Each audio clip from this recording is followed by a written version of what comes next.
ये कहानी एक ऐसी पनडुब्बी की जो भारत को नेस्तनाबूद करने आई थी, लेकिन खुद इतिहास के पन्नों में दफन हो गई। और ये कहानी है भारतीय नौसेना के शौर्य, चतुराई और रणनीति की।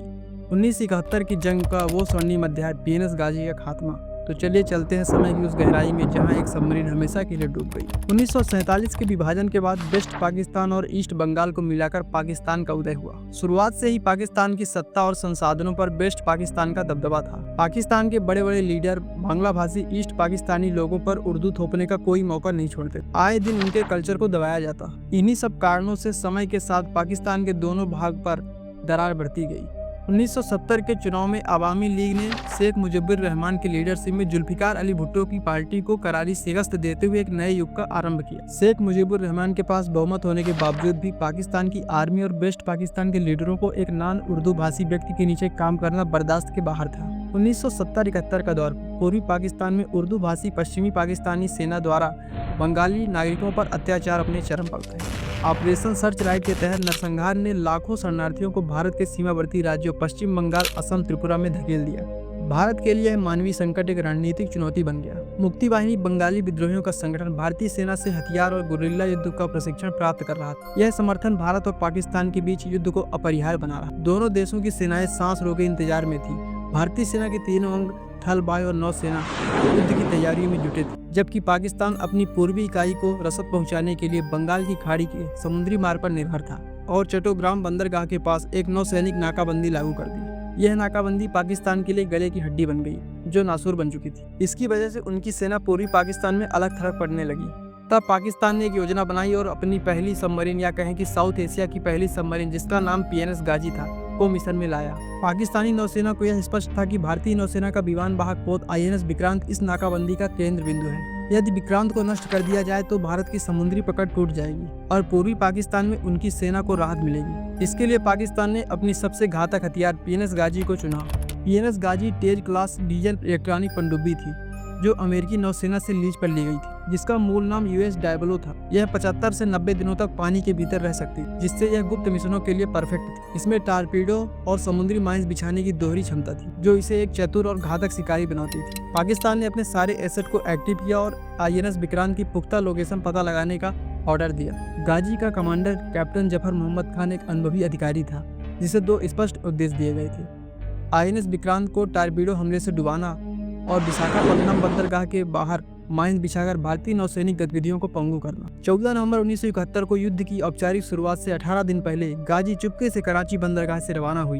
यह एक भूतिया शिकारी की तरह थी, जिसका लक्ष्य भारत की समुद्री रक्षा का दिल यानी कि आईएनएस विक्रांत था। क्या भारतीय नौसेना इस खतरे को भांप पाएगी? समय तेजी से बीत रहा था। भारतीय नौसेना, जिसके पास पहले से ही युद्ध की आशंका थी, को खुफिया सूत्रों से गाजी की योजना की भनक मिल चुकी थी। Vice admiral Nilkanth Krishnan, eastern naval command के कमांडर इन चीफ, ने इस खतरे को गंभीरता से लिया। भारतीय नौसेना ने एक मास्टर प्लान तैयार किया जो सस्पेंस और चालाकी से भरा था। भारत भी इस बात से पूरी तरह वाकिफ था कि आईएनएस विक्रांत एक ऐसा हथियार था जो हार जीत को तय करने में बहुत बड़ी भूमिका निभा सकता है। इसलिए आईएनएस विक्रांत को सुरक्षित करना सबसे बड़ी प्राथमिकता थी।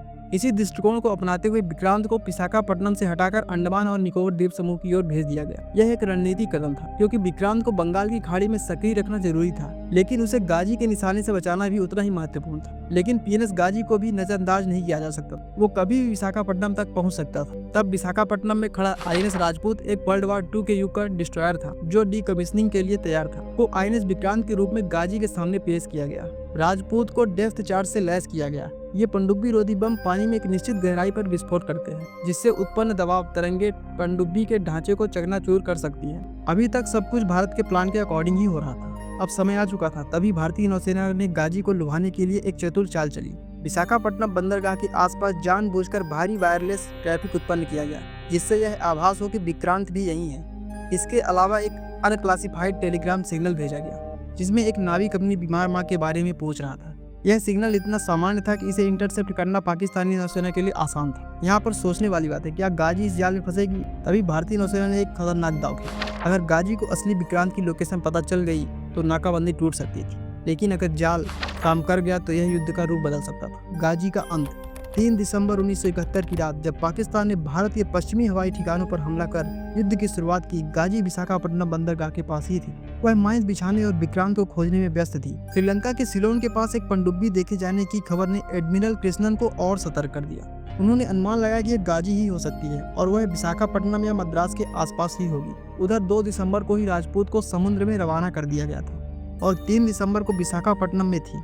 कैप्टन इंदर सिंह राजपूत के कमांडर को सख्त निर्देश दिए गए थे कि सभी नेविगेशन उपकरण ब्लैकआउट रखे जाएं ताकि गाजी को कोई संकेत न मिले। मुहूर्त का समय बिल्कुल नजदीक आ चुका था। 3 से 4 दिसंबर की रात गाजी अपनी स्थिति निर्धारित करने के लिए पेरिस्कोप गहराई तक आई। उसी समय राजपूत तेज गति से बंदरगाह से बाहर निकल रही थी। कैप्टन इंदर सिंह को आशंका थी कि गाजी प्रवेश चैनल के पास हो सकती है और टारपीडो हमला कर सकती है। उन्होंने राजपूत की गति को अधिकतम करने का आदेश दिया ताकि निशाना लगाना मुश्किल हो। तभी गाजी ने तेजी से गोता लगाया, लेकिन इस अचानक हलचल को राजपूत के सोनार ने पकड़ लिया। कैप्टन इंदर सिंह ने बिना एक पल गवाए 2 डेप्थ चार्ज दागे। ये चार्ज सटीक निशाने पर लगे। विस्फोटक ने गाजी को गंभीर रूप से क्षतिग्रस्त कर दी और वह तेजी से समुद्र की तलहटी की ओर गिरी। इसके बाद गाजी के माइंस और टारपीडो स्टोरेज में आग लग गई, जिससे एक विशाल विस्फोट हुआ। इस धमाके की गूंज विशाखापट्टनम बंदरगाह तक पहुंची। गाजी हमेशा के लिए बंगाल की खाड़ी की तलहटी में समा गई। भारतीय नौसेना की खुफिया जानकारी और मनोवैज्ञानिक युद्ध की रणनीति इस घटना के आधार थी। अनक्लासिफाइड सिग्नल और वायरलेस ट्रैफिक का उपयोग गाजी को जाल में फंसाने का एक शानदार उदाहरण। आईएनएस राजपूत को डिकॉय बनाना और विक्रांत को सुरक्षित स्थान पर भेजना भारतीय नौसेना की दूरदर्शिता को दर्शाता। डेप्थ चार्ज का सटीक उपयोग और कैप्टन इंदर सिंह की त्वरित निर्णय क्षमता ने गाजी को कोई मौका नहीं दिया। ब्लैकआउट और नेविगेशन उपकरणों को बंद रखने का निर्णय गाजी को भ्रमित करने में महत्वपूर्ण था। गाजी का अंत भारतीय नौसेना के लिए एक मनोवैज्ञानिक जीत थी। इसने न केवल नाकाबंदी को अटूट बनाए रखा बल्कि भारतीय नौसैनिकों का आत्मविश्वास भी बढ़ाया। इसके विपरीत पाकिस्तानी नौसेना के लिए एक बड़ा झटका था, क्योंकि गाजी उनकी सबसे उन्नत पनडुब्बी थी। पाकिस्तान ने यहाँ पर भी अपनी चिरपरिचित अंदाज में दावा किया कि गाजी अपने ही माइंस के कारण नष्ट हुई है। यह उनकी हार को नकारने की पुरानी रणनीति थी, जो आज भी वैसी की वैसी ही बनी हुई। हालांकि गोताखोरों द्वारा प्राप्त मलबे और साक्ष्यों ने स्पष्ट किया कि गाजी का लक्ष्य विक्रांत था और उसे डेप्थ चार्ज ने नष्ट किया। यह इनकार युद्ध के बाद ही पाकिस्तान की छवि को प्रभावित करता रहा, क्योंकि यह उनकी सैन्य विफलता को उजागर करता था। गाजी की हार ने बंगाल की खाड़ी में भारत की पूर्ण नौसैनिक प्रभुसत्ता स्थापित कर दी। पाकिस्तानी सेना पूर्वी पाकिस्तान में पूरी तरह अलग थलग हो। इस जीत ने भारतीय नौसेना को ऑपरेशन ट्राइडेंट और ऑपरेशन पाइथन जैसे साहसिक अभियानों के लिए प्रेरित किया, जिनमें कराची बंदरगाह को भारी नुकसान पहुंचा और 4 पाकिस्तानी जहाज डुबोए गए। भारतीय नौसेना को गाजी की योजना की जानकारी कैसे मिली है आज भी पूरी तरह स्पष्ट नहीं है। कुछ मानते हैं कि भारतीय खुफिया एजेंसियों ने पाकिस्तानी संचार को इंटरसेप्ट किया था, जबकि अन्य का मानना है कि स्थानीय मछुआरों या तट रक्षकों की सूचनाएं भी महत्वपूर्ण थी। इस विजय की याद में भारत हर साल 4 दिसंबर को नेवी डे के रूप में मनाता है। निष्कर्ष के रूप में देखें तो 1971 का युद्ध भारतीय सशस्त्र बलों के पराक्रम, रणनीतिक कौशल और एकजुटता की कहानी है। पीनस गाजी का अंत इस युद्ध का एक महत्वपूर्ण मोड़ था, जिसने न केवल भारतीय नौसेना की तकनीक और रणनीतिक क्षमता को प्रदर्शित किया, बल्कि बांग्लादेश के स्वतंत्रता संग्राम में भारत की निर्णायक भूमिका को भी रेखांकित किया। यह घटना आज भी हर भारतीय को गर्व से भर देती है। वीडियो अच्छी लगी हो तो वीडियो को लाइक और चैनल को सब्सक्राइब जरूर करिएगा। तब तक के लिए धन्यवाद। जय हिंद।